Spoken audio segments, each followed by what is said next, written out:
What's up guys? So ngayon, alam niyo ba na tuwing naiisip natin ang school, ang unang pumapasok palagi sa ating isipan ay projects, deadlines, pati na din ang matinding puyatan.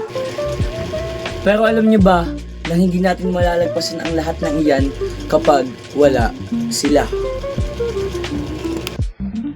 True! Silang mga guro na araw-araw tayong ginagabayan at kinukulit para magpasa sa tamang oras. At higit sa lahat, naniniwala sa kakayahan natin kahit tayo mismo ay sumusuko na.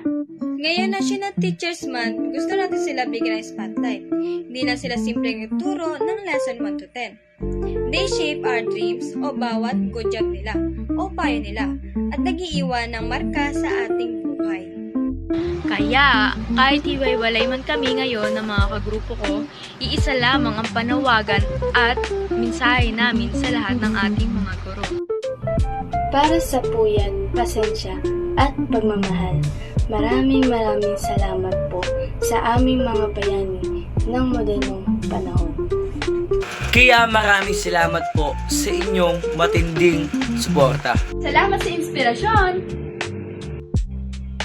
Happy National Teachers Month!